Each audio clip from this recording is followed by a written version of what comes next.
Halo adik-adik semua, perkenalin nama aku KJ Tiana Aprilia, salah satu perwakilan dari KKN Universitas Padjadjaran yang di sini akan mengajarkan salah satu materi bahasa, yaitu bahasa Inggris. Nah, tidak perlu berlama-lama, yuk kita mulai pelajarannya. Nah, yang pertama ada yang namanya WH questions. Loh, WH questions itu apa, Kak? Jadi, WH questions ini sebenarnya merupakan 8 kata. Jadi, 8 kata ini biasanya kalau adik-adik mau bertanya atau memberikan kalimat pertanyaan kepada seseorang atau siapapun itu, adik-adik biasanya menggunakan atau mengawali kalimat itu dengan 8 kata ini. Nah, kalau adik-adik perhatiin dari 1 sampai 7, setiap kata diawali dari huruf W dan H, makanya dibilang WH questions. Tapi ada satu nih yang beda, yaitu nomor 8. Nomor 8 itu adalah how. Jadi dari 8 kata, sebenarnya hanya 7 yang sama, yang mengandung WH questions. Sedangkan yang ke-8 berbeda sendiri, yaitu how. Kalau gitu, kita coba bahas satu-satu ya. Nah, nomor 1 ada yang namanya what. What itu kayak biasanya digunakan untuk menanyakan informasi tentang sesuatu atau seseorang. Misalnya nih, yang paling sering pasti kita temuin. What is your name? Siapa nama kamu? Nah, untuk bertanya tentang sesuatu atau seseorang, dan what ini biasanya paling sering buat kita temuin atau paling sering digunain oleh orang-orang sekitar. Nah, yang kedua ada where. Where ini tuh kayak menanyakan di mana. Where ini biasanya digunakan untuk menanyakan lokasi atau tempat. Misalnya, where is your home? Di mana rumah kamu? Yang ketiga ada why. Why biasanya digunakan untuk menanyakan alasan. Misalnya, adik-adik ketemu nih sama teman adik-adik. Terus teman adik ini kayak, kok kayak mukanya sedih banget. Jadi adik-adik kayak bertanya, why are you so sad? Kenapa kok kamu sedih banget sih? Dan yang keempat ada when. When itu kayak kapan. Jadi when ini biasanya digunakan untuk menanyakan waktu.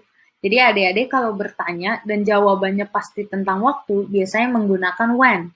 Nah, when ini tuh kayak misalnya, when is your birthday? Kapan nih ulang tahun kamu? Baru adik-adik jawab. Misalnya, untuk kakak sendiri, 1 April. Aku ulang tahun 1 April. Nah, yang kelima ada which. Which ini tuh biasanya digunakan untuk menanyakan tentang pilihan. Misalnya, adik-adik lagi belanja nih, terus adik-adik lihat nih ada 2 baju, aduh tapi dua-duanya bagus banget. Jadi adik-adik minta saran, ini aku mending pilih yang mana ya? Warna merah atau warna putih? Nah, kalau ada pilihan kayak gitu, adik-adik biasanya bisa menggunakan which. Seperti contohnya, which one do you prefer? The red one or the white one? Warna merah atau warna putih nih? Nah, untuk nomor 6, who. Who itu siapa?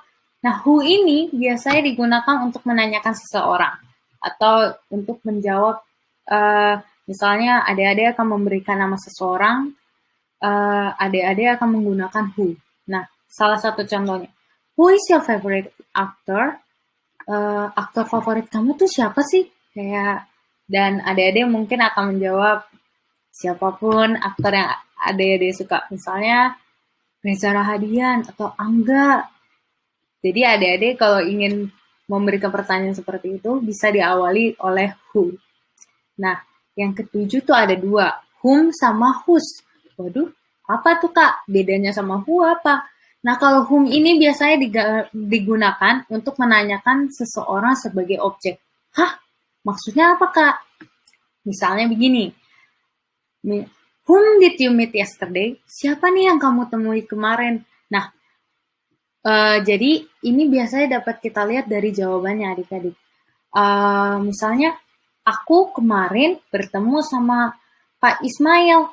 Nah, kalau adik-adik perhatikan dan kalau adik-adik ingat nih subjek dan objek di bahasa Indonesia, maka subjeknya adalah aku. Sedangkan objeknya adalah Pak Ismail. Nah, kan adik-adik bertanya nih, yang ditemuin kemarin siapa? Yang ditemuin kemarin tuh Pak Ismail. Sedangkan Pak Ismail ini adalah seseorang, tapi dia bukan subjeknya, dia objek. Nah, kalau ada kejadian begitu, adik-adik menggunakan whom.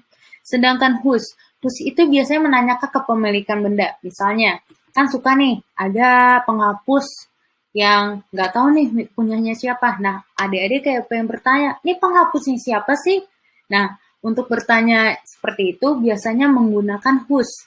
Salah satu contohnya, whose bag is this? Atau siapa nih tas punya siapa? Ada yang punya whose bag is this? Jadi pakai whose, bukan who. Karena who biasanya lebih ke menanyakan tentang misalnya seseorang tertentu, bukan tentang kepemilikan seseorang terhadap suatu barang. Nah, yang kedelapan nih, yang beda sendiri, ada how.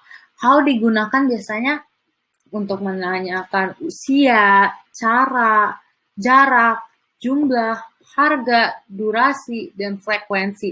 Jadi how ini sebenarnya bisa banyak banget yang digunakan. Jadi how ini tuh nggak cuma tertentu kayak teman-temannya yang lain. Jadi how tuh kayak bisa dikatakan fleksibel. Dia bisa digunain untuk beberapa hal secara berbeda. Jadi misalnya salah satu contohnya, how old is your sister? Berapa sih usia kakak kamu atau berapa sih usia adik kamu? Terus ada pertanyaan lagi, how to make an omelette? Bagaimana sih cara membuat telur dadar? Jadi how ini lebih ke bertanya seperti bagaimana. Jadi setiap pertanyaan yang ingin diawali dengan kata bagaimana, adik-adik bisa menggunakan how. Selanjutnya, kita ada expression of warning. Wah, apaan tuh, Kak? Jadi expression of warning ini biasanya digunakan untuk memperingatkan, untuk kayak hati-hati deh, bilang hati-hati ke orang. Tapi hati-hati ini, expression of warning ini keseringan terdapat dua, yaitu must atau should. Must itu lebih ke kayak harus. Kayak must itu tuh kayak udah lebih, bisa dibilang udah lebih genting. Kayak Mas, kamu harus banget, kamu harus dengerin aku ya, you must listen to me, kamu harus dengerin aku ya. Sedangkan shock tuh lebih, kamu dengerin ya, kayak belum ada harusnya gitu.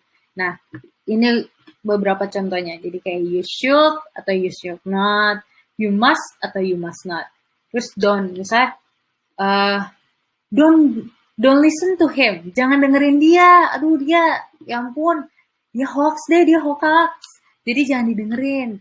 Terus beware tuh, aduh hati-hati jangan di sana. Sedangkan look out tuh, aduh lihat. Misalnya kamu lagi bawa sepeda, terus di depan tuh ada batu atau apa, look out, tuh lihat ada batu, hati-hati. Kalau watch out dan look out itu sebenarnya sama deh. Jadi look out tuh lebih ke masih yang kayak look out kayak gitu, sedangkan watch out lebih ke, hati-hati, lihat jalan kamu kemana, watch out gitu. Jadi kalau adik-adik ingin kayak memperingatkan teman-temannya, bisa nih kayak catat, terus nanti aku peringatin dia pakai bahasa Inggris deh, mulai hari ini aku ingetin dia tentang ingetin dia menggunakan bahasa Inggris, mulai itu kayak jangan, don't listen to him. Kalau misalnya ada seseorang yang kayak hoax. Selanjutnya ada things at school. Nah, ini pasti barang-barangnya seenggaknya udah ada lah beberapa yang adik-adik sering temuin. Nah, berikut jadi kayak nomor 1 ada book. Book itu pasti tahu dong, book apa? Book itu buku. Nah, buku pasti adik-adik bawa kan tuh ke sekolah. Yang kedua ada exercise book. Wah, ini sih yang paling bikin exercise book itu buku PR. Aduh, gimana? Pada rajin gak nih ngerjain PR? Yang ketiga ada pen atau pulpen. Yang keempat ada pencil, sama pensil. Yang selanjutnya ada rubber. Rubber itu apa kakak? Rubber itu penghapus. Nah, ruler. Ruler tuh penggaris. Pencil case, kotak pensil. Glue, lem. Scissors, gunting. Chalk itu tuh lebih ke kapur. Kalau adik-adik ingat kartun Chalk Zone, dunia kapur. Sticky tape, ada tape, jadi kayak yang lengket-lengket itu, tape yang biasanya buat nempel sesuatu. Ada sharpener tuh kayak Rautan. File tip, tuh kayak yang untuk kayak stabilo sejenis begitu. Kalau crayons, crayon. Paintbrush itu ada kayak kalau melukis ada kayak ada yang ada bulunya di ujungnya. Lalu ada bin itu tempat sampah. Poster. Globe itu biasanya kalau di kelas-kelas terkadang atau biasanya kalau adik-adik suka lihat kayak ada bentuk bola dunia. Clock, jam, kalkulator. Ayo ada yang bawa kalkulator gak nih ke sekolah? Nah, selanjutnya ada things at home, atau kayaknya untuk yang satu ini adik-adik bakal kayak lebih familiar, yaitu benda-benda yang ada di rumah. Pertama, ada chair. Chair itu biasanya kursi pada umumnya. Yang kedua, ada sofa yang biasanya tuh kalau didudukin empuk. Yang ketiga, ada meja. Dan yang keempat, ada armchair. Armchair itu adalah kursi yang biasanya ada lengannya, yang untuk ada pegangan lengannya dan biasanya hanya bisa diduduki oleh satu orang. Selanjutnya ada wardrobe atau lemari. Dan selanjutnya lagi ada bed atau tempat tidur. Selanjutnya ada TV. Dan selanjutnya ada mirror. Mirror itu kaca. Lalu ada lampu. Lalu ada fridge, kulkas. Dan ada bookcase. Bookcase itu tuh lemari yang biasanya digunain khusus untuk menyimpan buku-buku. Nah, selain itu sekarang kita membahas tentang there is atau are. Nah, there is atau are ini bisa digunakan biasanya untuk menjelaskan jumlah sesuatu yang sedang kita bahas. Misalnya, ini ada there is. There is digunakan untuk menjelaskan singular noun atau kata benda tunggal. Jadi, there is itu hanya untuk menjelaskan satu hal. Jadi, ini benar-benar kayak misalnya bola kan ada satu. Jadi, kalau misalnya benda itu ada satu, biasanya menggunakan is. Sedangkan kalau there are, biasanya digunakan untuk menjelaskan plural countable noun atau kata benda jamak yang bisa dihitung. Nah, jadi kan kalau is itu tunggal, sedangkan are itu kalau lebih dari satu. Bisa 2, bisa 3, bisa 4, yang pastinya masih bisa kita hitung. Seperti, nah ini ada contohnya. There is only one empty table left at that restaurant. Hanya ada satu meja kosong tersisa di restoran itu. There is only one empty table. Hanya ada satu meja kosong. Lalu selanjutnya ada there are 3 cars parked in front of our shop. Terdapat 3 mobil yang terparkir di depan toko kami. There are 3 cars. Terdapat 3 mobil yang parkir di depan toko kami. Nah, bisa dilihat kan perbedaannya? Untuk is itu 1. Sedangkan are yang lebih dari 1. Bisa 2, bisa 3, bisa 4, atau bahkan bisa sampai 100. Tapi kalau 100 kayaknya lumayan banyak ya. Selanjutnya ada preposition of time. Preposition of time itu apa, Kak? Jadi preposition adalah kata penghubung pada suatu kalimat. Jadi kalau di bahasa Indonesia tuh kayak dan, atau, melainkan, terus sebagaimana. Jadi sama seperti bahasa Indonesia, bahasa Inggris juga punya kata penghubung. Nah, itu yang biasa disebut preposition. Nah, preposition ini biasanya digunakan untuk menghubungkan kata benda sebagai penunjuk posisi, waktu, atau berbagai macam hal lainnya. Biasanya preposition ini tuh bentuknya satu kata, meskipun ada juga yang terkadang 2, tapi keseringan dan kebanyakan preposition itu cuma benar-benar satu kata. Nah, untuk sekarang aku akan ngebahas tentang preposition of time. Jadi, sebenarnya preposition tuh ada 2, yaitu preposition waktu dan preposition tempat. Tapi untuk sekarang, aku akan membahas tentang preposition waktu. Jadi, preposition itu sebenarnya bentuknya ada berbagai macam, dan bentuknya tuh sebenarnya ada banyak, sekitar mungkin 19-an. Tapi yang akan aku bahas untuk saat ini mungkin hanya akan sekedar sekitar 7 atau lebih. Jadi untuk sekarang aku akan kayak ngasih permulaannya dulu ke teman-teman dan adik-adik semua, kayak preposition of time emang kayak gimana sih Kak? Jadi aku akan kasih perkenalannya dulu. Jadi yang pertama itu ada after. Jadi after ini artinya tuh setelah, sesudah. After tuh biasanya digunakan untuk menunjukkan waktu setelah kejadian dan juga dalam situasi ataupun jam. Jadi misalnya nih contohnya, you should pay your bill after you finish your meal. Kamu harus bayar billmu setelah kamu menyelesaikan makananmu. Jadi kamu harus bayar bill setelah kamu menyelesaikan makananmu. Lalu, I will pick you after 8 o'clock. Aku akan menjemput kamu setelah jam 8. Lalu yang ketiga, they are going to go home after midnight. Mereka akan pulang ke rumah setelah tengah malam. Nah, jadi after ini biasanya digunakan untuk setelah. Jadi kata setelah biasanya menggunakan after. Nah, selanjutnya ada at. Kata at tuh biasanya menunjukkan waktu tertentu. Kalau setelah kan kayak, kalau after tadi kan kayak setelah. Sedangkan at itu kayak waktu tertentu. Jadi dia tuh kayak ingin menunjukkan waktu tertentu. Waktu yang ini tuh bukan hanya waktu sekitar jam, tapi juga bisa hari, tanggal, atau ada hari spesial libur. Nah, kayak ini yang pertama, Penny has a baby who always take a nap at noon. Jadi ada nih perempuan namanya Penny.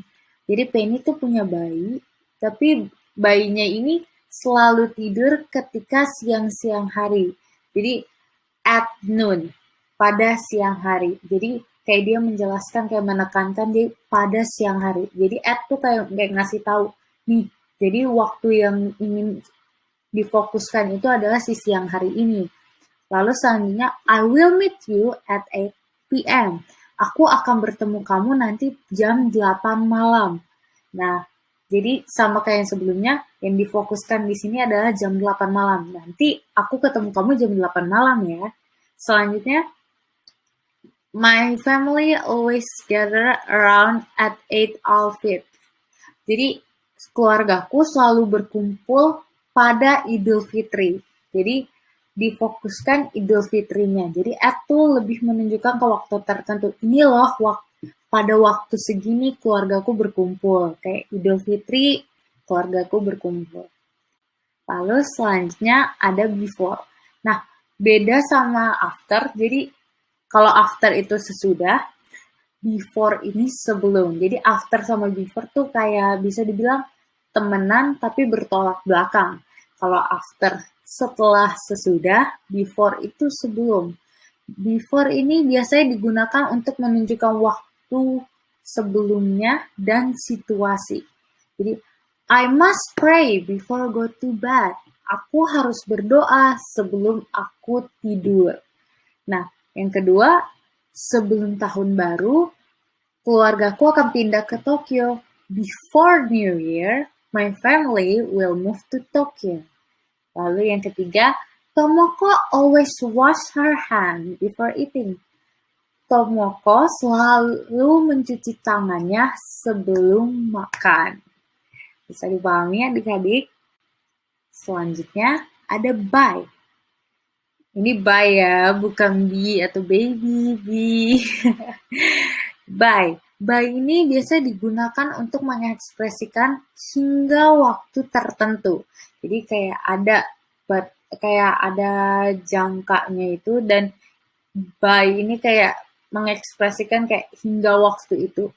Dapat juga berarti memperjelas atau sebelum tiba waktunya. Jadi misalnya, my father will give me a call by tomorrow night. Ayahku akan memberikan telepon kira-kira sebelum besok malam atau sampai besok malam. Oke. Jadi ayahnya akan nelpon sekitar besok malam. Jadi dia tuh kayak memberikan kayak dapat dibilang apa ya? Kayak memberikan isyarat kayak mengatakan kayak nanti ayahku nelponnya besok malam, tapi dia udah ngasih tahu dari sekarang. Jadi, I will arrive by the time my father go home. Aku akan sampai kira-kira sekitar ayahku nanti.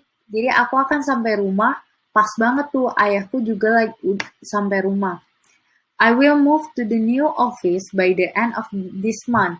Aku akan pindah ke kantorku yang baru kira-kira sekitar nanti akhir bulan, atau nanti aku akan pindah pada akhir bulan. Jadi by ini kayak mengekspresikan kamu hingga waktu tertentu, atau mungkin lebih gampangnya begini. I will move to the new office by the end of this month. Aku akan bekerja di kantor ini tuh cuma sampai akhir bulan aja. Jadi aku akan kerja cuma sampai akhir bulan. Abis itu, cus, aku pergi deh ke kantorku yang baru. Jadi by itu kayak ngasih tahu, kira-kira aku bakal kerja tuh cuma sampai akhir bulan ini aja. Setelah itu aku pindah. Jadi maksudnya by itu kayak mengekspresikan kayak aku bekerja hingga waktu tertentu, aku belajar hingga waktu tertentu, aku akan sampai rumah hingga waktu tertentu, dan waktu tertentu itu ketika ayahku sudah sampai rumah juga.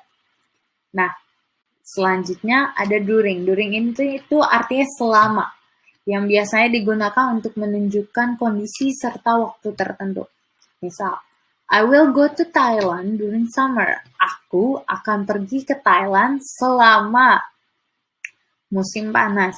Nah, yang kedua, I live with my grandparents during my childhood time. Aku tinggal sama kakek nenekku selama masa kecilku. Yang ketiga, he received a lot of supports during his leadership.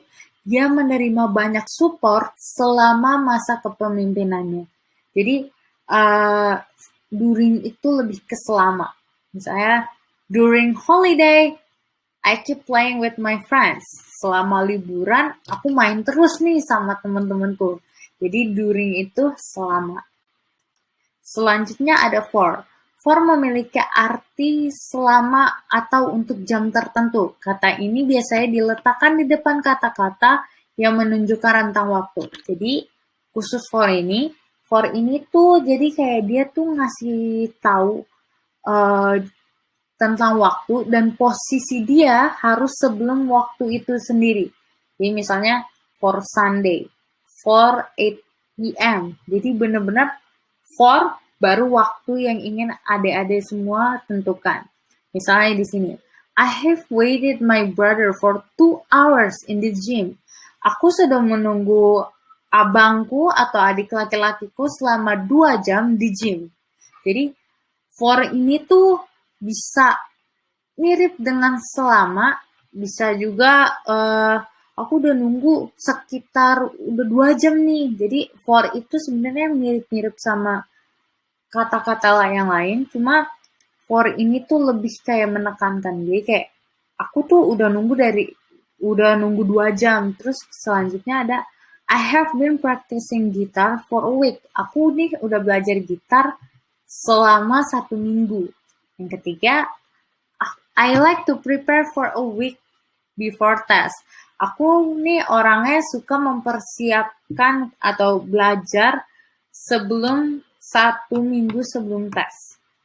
Aku biasanya mempersiapkan pelajaran 1 minggu sebelum tes. Jadi untuk yang ketiga ini kayaknya muridnya rajin ya. Dia bukan sistem kebut semalam. Jadi perlu dicontoh nih. Selanjutnya ada from. Nah, from ini memiliki arti dimulai pada dan biasanya digunakan sebagai penunjuk rentang waktu dalam sebuah kalimat. Jadi, misalnya, I have been waiting you from morning to afternoon. Jadi dia tuh kayak ngasih rentang. Jadi, aku nih udah nungguin kamu dari tadi pagi sampai siang ini. Jadi dia tuh kayak ngasih tahu ada jangka waktu. Aku nih udah nungguin kamu dari siang sampai pagi. From morning to afternoon. Nah, yang kedua, my parent will stay in home from Sunday to Friday. Orang tuaku akan tinggal di rumah orang tuaku akan tinggal di rumah mulai dari Minggu sampai dengan Jumat. Yang ketiga, Hanks will take course from September to November. Hank bakal ngambil kayak bimbel atau les dari September sampai dengan November. Jadi kayak ada jangka waktu. Nah, untuk jangka waktu begitu, biasanya adik-adik akan nulisnya pakai from dan diikuti oleh to. Kalau adik-adik lihat, from morning to afternoon. From Sunday to Friday. Lalu from September to November. Jadi bisa dibilang from sama to ini udah kayak temenan. Kayak nggak bisa mereka dipisahkan. Jadi mereka tuh harus barengan. Kalau adik-adik ingin menggunakan from, otomatis adik-adik juga harus menggunakan to. Tapi to-nya bukan to yang dua ya. To-nya yang O-nya satu. Nah, sekian pelajaran dari aku. Sebenarnya aku pada sedih juga karena nggak bisa benar-benar mengajarkan ini secara langsung kepada adik-adik sekalian. Tapi aku harap semoga pelajaran yang disampaikan hari ini akan setidaknya membantu adik-adik meskipun cuma sedikit aja. Aku berharap semoga adik-adik bisa mendapatkan pembelajaran dari apa yang aku sampaikan. Mungkin maafin aku kalau misalnya tadi ada salah kata atau mungkin ada beberapa hal yang kayak tadi penjelasan kakaknya rada ngebingungin deh. Maka dari itu adik-adik boleh banget nih kalau misalnya nanti kita bikin grup WhatsApp atau apa, boleh-boleh banget tanya ke aku misalnya, Kak, aku udah nonton tadi videonya dan dari penjelasannya tadi aku ada yang bingung deh soal yang ini. Boleh banget tanya ke aku apapun yang adik-adik bingungin. Boleh banget misalnya atau mungkin wah Kak kebetulan banget nih tugas sekolahku juga tentang ini. Boleh minta tolong nggak Kak kayak ajarin aku bingung yang ini. Boleh banget, bener-bener boleh banget. Semoga nanti ke depannya kalau ada kesempatan kita bisa ketemu di kesempatan lainnya. Terima kasih semuanya. Mohon maaf banget bila aku ada salah kata atau mungkin pembelajarannya kayak masih kok rada kecepatan atau apa. Semoga lewat video ini adik-adik bisa merasa terbantu. Sampai jumpa semuanya. Terima kasih.